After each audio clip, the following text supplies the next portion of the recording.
Hello everyone, welcome to beyond teachings. I am Suman Shankar, your physics teacher. तो आज हम लोग क्या पढ़ने वाले हैं स्टूडेंट्स? आज हम लोग जानने वाले हैं मास और वेट के बारे में। ठीक है ना, मास क्या होता है और वेट क्या होता है। तो इसके पहले हम लोग थोड़ा रिवाइज कर लेते हैं। अपने प्रीवियस सेशन में हम लोगों ने क्या पढ़ा। तो प्रीवियस सेशन में हम लोगों ने क्या जाना था? प्रीवियस सेशन में हमने जाना फ्री फॉल के बारे में। याद होगा, फ्री फॉल के बारे में हम लोगों ने जाना फ्री फॉल क्या होता है। ठीक है, और वहाँ से हम लोगों ने एक्सेलरेशन ड्यू टू ग्रेविटी का वैल्यू फाइंड किया था, है ना। तो मास और वेट भी जो क्या होता है, मास और वेट भी जो होता है एक्सेलरेशन ड्यू टू ग्रेविटी, वहाँ पे भी कहीं ना कहीं है। और आगे भी जब हम लोग पढ़ेंगे इसको तो कहीं ना कहीं ये क्या होता है, लिंक होता है। तो आज हम लोग जानने वाले हैं मास और वेट के बारे में। तो आइए जानते हैं मास और वेट में क्या डिफरेंस है। तो जनरली लोग क्या बोलते हैं, जनरली लोग ये बोलते हैं कि मास और वेट को सेम समझते हैं ना। जैसे सपोज अगर हम कहीं पे भी मार्केट में जाते हैं वेजिटेबल्स या कुछ खरीदने के लिए, तो क्या बोला जाता है, इसका वेट कितना है ना। बोलते हैं हम लोग इसका वेट कितना है, लेकिन असली में वो क्या है, असली में वो मास है। तो कैसे इसको हम लोग जानते हैं? तो मास सबसे पहले क्या होता है, बचपन से हम लोग प्रीवियस सेशन में पढ़ते आ रहे हैं कि मास क्या होता है, amount of matter contain in a body. ठीक है ना, लेकिन अभी थोड़ा हम लोग हायर क्लासेस में आ गए हैं तो मास को हम लोग ऐसे समझते हैं, मास को हम लोग इनर्शिया से समझते हैं। ठीक है ना। तो मास सबसे पहले क्या होता है, मास किसी भी बॉडी का इनर्शिया पे डिपेंड करता है। याद होगा हम लोगों ने प्रीवियस क्लासेस में इनर्शिया के बारे में पढ़ा था। ठीक है, तो याद होगा आप लोगों को कि प्रीवियस क्लासेस में हमने इनर्शिया के बारे में जाना था, क्या होता है इनर्शिया। ठीक है ना, याद होगा न्यूटन फर्स्ट लॉ में इनर्शिया का नाम आया था। ठीक है, तो इनर्शिया क्या बताता है, इनर्शिया किसी भी बॉडी का, किसी भी ऑब्जेक्ट का क्या बताता है, पोजीशन बताता है। और इनर्शिया क्या होता है, मास के ऊपर डिपेंड होता है। मतलब जितना ज़्यादा मास होगा उतना ही ज़्यादा क्या होगा, उसका फोर्स ऑफ इनर्शिया होगा। तो मास सबसे पहले क्या होता है, तो मास का जो हम लोगों ने पढ़ा है, जो जनरल डेफिनेशन है, that is amount of matter contain in a body. वो तो मास का डेफिनेशन है ही, मतलब कितना भार है किसी का भी। ठीक है ना, जैसे अलग अलग चीज़ का अलग अलग मास होता है। एक छोटा सा चीज़ है तो उसका मास क्या होगा, कम होगा। लेकिन एक बड़ा कोई चीज़ है तो उसका मास क्या होगा, ज़्यादा होगा ना।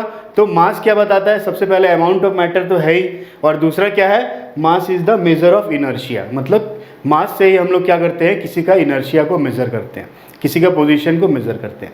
ठीक है ना। दूसरा मास का क्या है, मास क्या होता है, सबसे पहले mass will be same everywhere. ठीक है, जो मास होता है किसी भी इंसान का, जो भार होता है वो क्या होता है, वो हर जगह सेम होगा। अगर वो कहीं पे भी चले जाए, अगर इंसान के स्पेस पे भी चले जाए या मून पे भी चले जाए, ठीक है ना, तो वो क्या होगा, उसका मास हमेशा चेंज नहीं होगा। उसका मास हमेशा क्या होगा, सेम ही रहेगा। वही जो पहले उसका मास अर्थ पे था या कहीं पे भी उसका मास था, तो वही क्या होगा, उसका मास होगा। और मास जो होता है उसको हम लोग कैसे मेजर करते हैं, तो जो उसका एसआई यूनिट है, जानते हैं हम लोग क्या है एसआई यूनिट मास का, दैट इज किलोग्राम। तो मास को हम लोग किस में मेजर करते हैं, मास को हम लोग किलोग्राम में मेजर करते हैं। SI unit of mass is kilogram.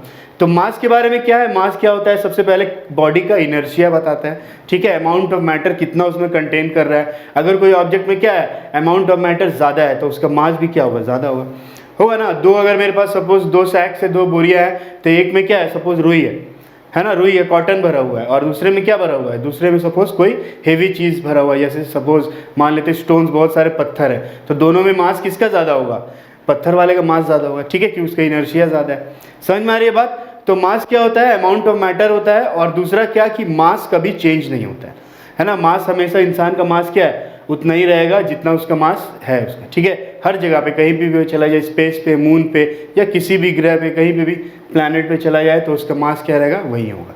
समझ में आ रही बात। और ऐसा यूनिट ऑफ मास होता है किलोग्राम। तो वेट क्या होता है, है ना, हम लोग तो जनरल लैंग्वेज में क्या है, मास और वेट को सेम ही बोलते हैं। वेट भी बोलते हैं, कितना इसका वेट हुआ, पूछ सपोज अगर हम वेजिटेबल से कुछ खरीदने जाते हैं तो हमसे पूछते हैं इसका वेट कितना हुआ, तो वो हमें बताता है 1 kg 2 kg। लेकिन असली में वेट मास नहीं है, वो हमें क्या बताता है, वो हमें मास बताता है। समझ में आ रही है बात। तो वेट क्या होता है, तो वेट जो होता है वो क्या होता है, it is the force. Weight क्या है, it is a kind of force. Weight क्या होता है, एक टाइप का फोर्स होता है, जिस फोर्स के कारण क्या होता है, अर्थ सारी चीज़ को अपने तरफ अट्रैक्ट करता है, दैट इज वेट। ठीक है, तो it is the force with which any object will attract towards the earth. ठीक है, मतलब कि कोई भी ऑब्जेक्ट अर्थ के तरफ जब अट्रैक्ट होता है ना, तो उसका क्या होता है, वो उसका वेट होता है। Weight is type of force. Weight क्या है, फोर्स है। तो उसका ऐसा यूनिट क्या होगा, वेट का क्या होगा, जो फोर्स का ऐसा यूनिट होता है क्या होता है, न्यूटन। तो वेट का भी ऐसा यूनिट क्या होता है, न्यूटन होता है ना। और वेट को हम लोग जनरली डब्ल्यू से डिनोट करते हैं, कैपिटल डब्ल्यू से हम लोग वेट को डिनोट करते हैं, याद रखना। ठीक है, वेट को कैसे डिनोट करते हैं, वेट को हम लोग कैपिटल डब्ल्यू से डिनोट करते हैं, वेट। और वेट का जो फॉर्मूला होता है, वेट कैसे बनता है, तो वेट क्या कैसे बनता है, अगर मास में सपोज कोई ऑब्जेक्ट क्या, और ऊपर से नीचे सपोज एक ऑब्जेक्ट है, इसका मास है मान लेते हैं m kg, है ना। और क्या होगा, अगर ये ऑब्जेक्ट क्या है कहीं पे भी रखा हुआ है, अर्थ में कहीं पे भी रखा हुआ है, तो इसका मास हमेशा क्या रहेगा, m kg ही रहेगा, है ना। मास कभी चेंज नहीं होगा। लेकिन अब क्या होगा, वेट की अगर हम बात करते हैं, तो अगर ये मास क्या हो रहा है ऊपर से नीचे की तरफ, यहाँ पे सपोज अर्थ है ना, तो सपोज अर्थ की तरफ ये क्या हो रहा है, अगर गिर रहा है, फॉल कर रहा है, तो उस केस में इसके ऊपर कौन सा एक्सेलरेशन काम करता है, जी काम करता है। हम लोगों ने पढ़ा था ना प्रीवियस क्लास में, एक्सेलरेशन ड्यू टू ग्रेविटी। तो जब ये ऊपर से नीचे गिर रहा होगा तो इसके ऊपर एक्सेलरेशन ड्यू टू ग्रेविटी काम करेगा। और जब हम लोग क्या करते हैं, दोनों को क्या करते हैं, मल्टीप्लाई करते हैं, तो फोर्स का फॉर्मूला हमें क्या पता है, फोर्स का फॉर्मूला हम क्या जानते हैं, F is equal to ma जानते हैं ना, F is equal to ma, ठीक है। तो यहाँ पे कौन सा फोर्स है, यहाँ पे फोर्स है उसका वेट। तो इसका अगर मुझे इस बॉल का या इस ऑब्जेक्ट का मुझे वेट फाइंड करना है, तो मैं वही W, फोर्स की जगह मैं क्या लिखूंगा, W, क्योंकि मुझे वेट फाइंड करना है, राइट। और मास तो इसका वही है m, तो इसका मास m ही रहेगा। और एक्सेलरेशन, अभी हम लोगों ने फ्री फॉल पढ़ा प्रीवियस क्लास में, तो जब फ्री फॉल होता है तो एक्सेलरेशन क्या होता है, g से इंटरचेंज हो जाता है ना। तो यहाँ पे W is equal to mg। तो ये क्या हुआ, ये हुआ वेट ऑफ द ऑब्जेक्ट। समझ में आ रही बात, ये क्या हुआ, वेट ऑफ द ऑब्जेक्ट हुआ। और ये क्या है इसमें, ये इसमें मास है, ठीक है ना, समझ में आ रहा है बात। तो अगर हम लोग मास को ग्रेविटी से, एक्सेलरेशन ड्यू टू ग्रेविटी से मल्टीप्लाई कर देते हैं, तो हमें मिल जाता है वेट, है ना। और मास क्या होता है, मास जो नॉर्मल इनर्शिया बताता है। तो होप आप लोग को मास और वेट का डिफरेंस जो है समझ में आ गया होगा और आप इससे कंफ्यूज नहीं होंगे, ठीक है। और वेट जो होता है, आप देखिए जी, वेट किसके ऊपर डिपेंड कर रहा है, वेट जी के ऊपर डिपेंड कर रहा है ना। और जी क्या है, अलग अलग प्लैनेट्स के लिए जी का वैल्यू क्या होता है, अलग अलग होता है। ये तो आपको पता ही होगा कि अलग अलग प्लैनेट्स के लिए जी का वैल्यू क्या होता है, अलग अलग होता है। जैसे अर्थ के लिए जी का वैल्यू 9.8 है, वैसे मून के लिए कुछ और होगा जी का वैल्यू। और अगर कोई दूसरा सैटेलाइट या कोई दूसरा प्लैनेट्स के बारे में बात करें, तो उसके लिए क्या होगा, जी का वैल्यू डिफरेंट होगा। समझ में आ रही बात। तो अगर जी का वैल्यू डिफरेंट होगा, तो इसका मतलब क्या, कि वेट का वैल्यू भी डिफरेंट होगा ना। इसीलिए वेट ऑफ द ऑब्जेक्ट जो होता है, अलग अलग जगह पे वेट ऑफ द ऑब्जेक्ट क्या हो सकता है, चेंज हो सकता है। मतलब मून में क्या होगा, वेट का वैल्यू कोई डिफरेंस होगा, अलग होगा, है ना। अर्थ में अलग होगा, स्पेस में अलग होगा ना। आप लोगों ने देखा होगा जब स्पेस में जाते हैं लोग, तो वहाँ पे क्या होता है, वो लोग फ्लोट करते हैं ना, देखा है ना। क्योंकि स्पेस में क्या है, जी का वैल्यू कुछ अलग है। अगर मून पे लोग जाएंगे, तो मून पे जिस तरह से हम लोग अर्थ पे चल पाते हैं आराम से, है ना, उस तरह से मून पे वो लोग आराम से नहीं चल पाते। उसका रीज़न क्या है, उसका जी का वैल्यू। तो इसीलिए अगर कोई इंसान क्या होता है, स्पेस में जाता है, तो उसका वेट क्या होता है, चेंज हो जाता है, लेकिन मास चेंज नहीं हो सकता है, ठीक है ना। अगर कोई आदमी क्या होता है, मून पे जाता है, स्पेस पे किसी भी दूसरे प्लैनेट पे जाता है, तो उसका जी का वैल्यू वहाँ पे चेंज हो जाता है, जिसके कारण उसका वेट भी चेंज हो जाता है। समझ में आ रही है बात, ठीक है ना, ईजी है। तो इसीलिए याद रखना है आपको, मास और वेट क्या होता है और दोनों में डिफरेंस क्या होता है। तो कभी कभी एग्जाम में ये क्वेश्चन पूछ दिया जाता है कि मास और वेट में क्या डिफरेंस है, that is what is the difference between mass and weight. तो सबसे पहला डिफरेंस क्या हुआ मास का, कि मास क्या होता है, कभी चेंज नहीं हो सकता है ना। अभी मैंने आपको बताया कि मास का वैल्यू कभी चेंज नहीं हो सकता है। अगर किसी इंसान का मास 50 kg है सपोज, तो वो कहीं भी चला जाए, है ना, कहीं भी चला जाए, तो उसका मास क्या होगा, 50 kg ही रहेगा। तो सबसे पहला डिफरेंस मास और वेट में क्या हुआ, कि मास जो एक कांस्टेंट वैल्यू है वो कभी चेंज नहीं हो सकता है, ठीक है। और वेट क्या है, वेट का वैल्यू क्या होता है, अलग अलग स्पेस पे, अलग अलग जगह पे वेट का वैल्यू अलग होता है। ये हुआ पहला डिफरेंस। दूसरा डिफरेंस क्या है मास और वेट का, दूसरा डिफरेंस है उसका एसआई यूनिट, ठीक है। तो मास का जो एसआई यूनिट होता है वो होता है किलोग्राम, ये मैंने आपको बताया। और वेट जो होता है उसका एसआई यूनिट क्या होता है, वेट का एसआई यूनिट होता है न्यूटन। तो ये दो डिफरेंस आपको हमेशा याद रखना है। क्या डिफरेंस है, सबसे पहला डिफरेंस ये SI unit of mass and weight, और दूसरा क्या, mass is a constant value but weight is not a constant value. समझ में आ रही बात। तो ये बात थी मास और वेट की। तो और थोड़ा जाते हैं इसमें, तो कभी कभी हम लोग को पढ़ना पड़ता है अभी, मतलब तो इसके और थोड़ा आगे बढ़ते हैं। और इसके आगे हम लोग को क्या पढ़ना है, इसके आगे हम लोग को पढ़ना है, सपोज अगर कोई इंसान क्या होता है, मून पे चला जाता है। तो अगर कोई इंसान मून पे चला जाता है, तो उसका वेट में क्या डिफरेंस होगा, ठीक है। और यहाँ से हम लोग फाइंड भी करते हैं क्या, यहाँ से हम लोग फाइंड करते हैं ग्रेविटी का वैल्यू मून में कितना होता है। हम लोगों ने प्रीवियस क्लास में ग्रेविटी का वैल्यू अर्थ में कैलकुलेट किया था, याद होगा, 9.8 मीटर पर सेकेंड स्क्वायर किया था ना। सिमिलरली अभी हम लोग क्या करेंगे, जो जी का वैल्यू है, एक्सेलरेशन ड्यू टू ग्रेविटी का वैल्यू है, वो मून पे कितना होता है, ये हम लोग कैलकुलेट करेंगे। और हम लोग फाइंड करेंगे कि अर्थ में ग्रेविटी का वैल्यू और मून में ग्रेविटी का वैल्यू दोनों के बीच में क्या रिलेशन है। तो इसको कैलकुलेट करते हैं। तो अब हम लोग कैलकुलेट करेंगे कि अगर सपोज कोई इंसान मून में जाता है तो उसका वेट में क्या डिफरेंस होगा, और अर्थ में अगर होता है तो उसका वेट क्या होगा, और दोनों जगह पे वेट क्या चीज़ के ऊपर डिपेंड करता है, ग्रेविटी पे डिपेंड करता है, तो दोनों जगह पे ग्रेविटी का वैल्यू क्या होगा। समझ में आ रही है बात। तो आइए कैलकुलेट करते हैं कि weight of an object on the moon, moon में ऑब्जेक्ट का वेट क्या होगा। ठीक है, तो सबसे पहले हम लोगों ने यहाँ पे लिया है WM। WM का मतलब है wait of the object on the moon. ठीक है, और वहाँ पे क्या हो रहा है, अगर सपोज मून है, मान लेते हैं ये मून है, ठीक है ना, और यहाँ पे कोई क्या है, कोई मास है m सपोज, ठीक है ना। तो हम लोगों ने पढ़ा क्या, यूनिवर्सल लॉ ऑफ ग्रेविटेशन याद होगा।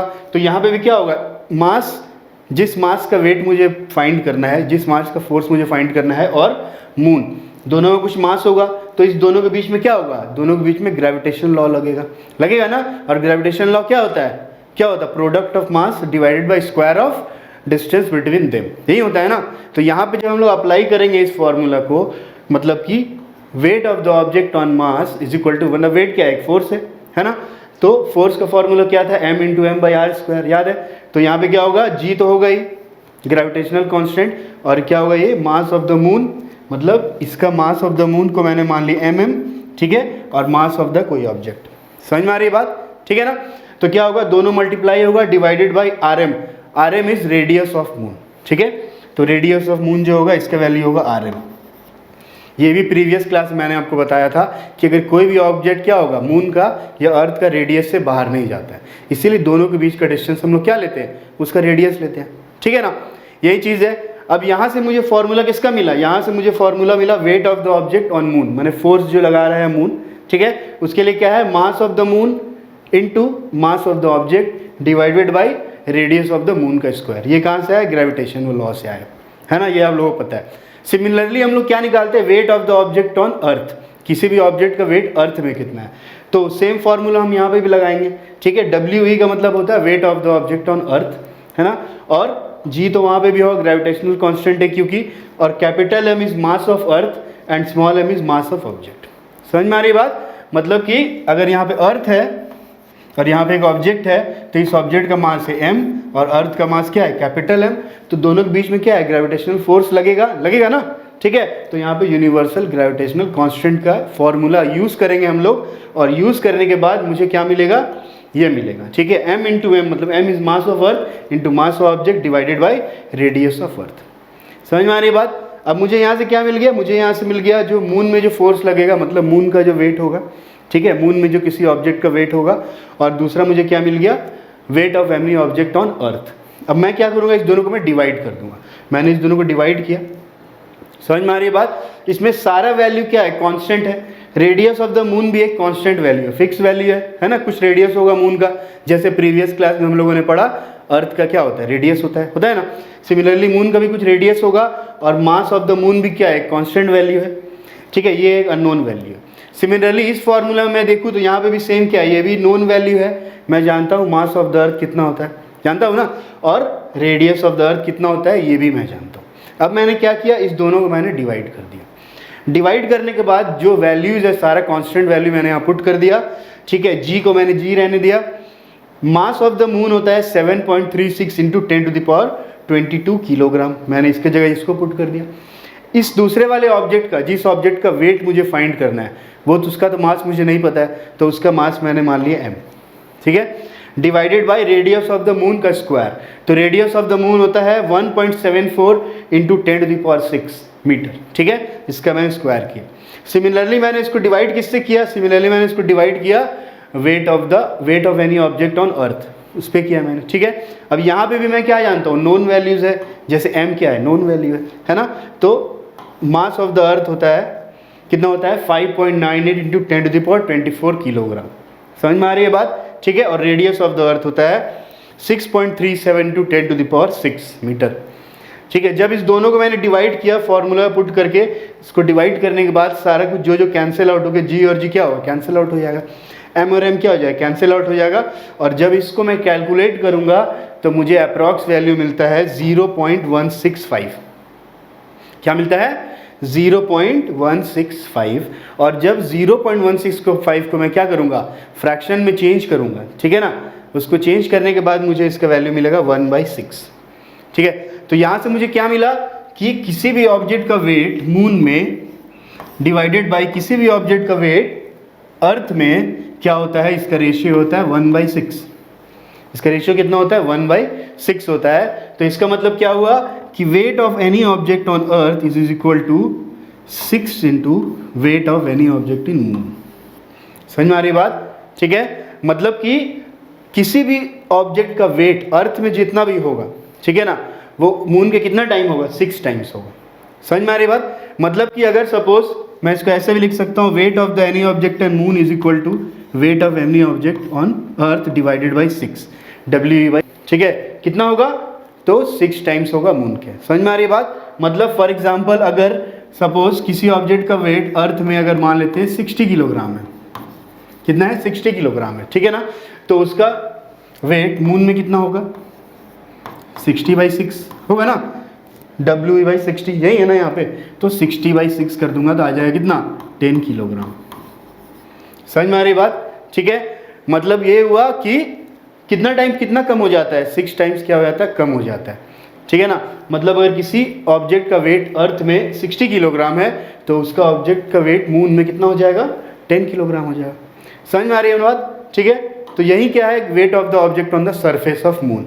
मतलब सरफेस ऑफ मून में किसी भी ऑब्जेक्ट का वेट क्या होता है, अर्थ से 6 टाइम्स लेस होता है, कम होता है, ठीक है ना। समझ में आ रही बात। तो इसीलिए हम लोग इस तरह से कैलकुलेट करते हैं, और इससे रिलेटेड कुछ क्वेश्चंस भी हमेशा पूछा जाता है। शॉर्ट क्वेश्चंस होते हैं 2 मार्क्स के, ठीक है ना, जो मैंने आपको बताया कि weight of the object moon में दिया हुआ रहेगा या अर्थ में दिया हुआ रहेगा। आपको एक ऑब्जेक्ट है मान लेते हैं जिसका वेट मून में कितना है, suppose weight of an object in moon is 20 kg, ठीक है। अब मुझे फाइंड क्या करना है, मुझे फाइंड करना है इसका अर्थ में वेट कितना होगा। तो कितना होगा अर्थ में वेट, दोनों के बीच का रिलेशन मुझे पता है, और अर्थ में क्या होगा, 6 टाइम्स हो जाएगा वो, ठीक है। तो ये हो जाएगा 6 × 20 kg, यानी ये कितना, 120 kg, ठीक है। तो ये डिफरेंस है दोनों का वेट में। अगर कोई ऑब्जेक्ट अर्थ में है और कोई ऑब्जेक्ट अगर मून में है तो दोनों के वेट में क्या रिलेशन है, ये रिलेशन होता है, ठीक है। ये आपको याद रखना है, ये इससे रिलेटेड न्यूमेरिकल्स या ऑब्जेक्टिव क्वेश्चन भी पूछे जाते हैं। तो आज के सेशन में हमने क्या जाना, आज के सेशन में हमने क्या जाना कि मास और वेट क्या होता है और मास और वेट में क्या डिफरेंस होता है, ठीक है। उसके बाद हमने ये जाना कि अगर किसी ऑब्जेक्ट का वेट अर्थ में सपोज कुछ, ठीक है, तो मून में क्या हो जाता है, वो 6 हो जाता है। अगर किसी ऑब्जेक्ट का वेट अर्थ में अगर x है तो मून में उसका वेट हो जाएगा x/6, ठीक है। अगर किसी ऑब्जेक्ट का अर्थ में वेट अगर कितना है 30 है तो उसका मून में वेट कितना हो जाएगा, 30/6 5 kg हो जाएगा। समझ में आ रही बात। तो होप ये सेशन आपको पसंद आया होगा, समझ भी आया होगा।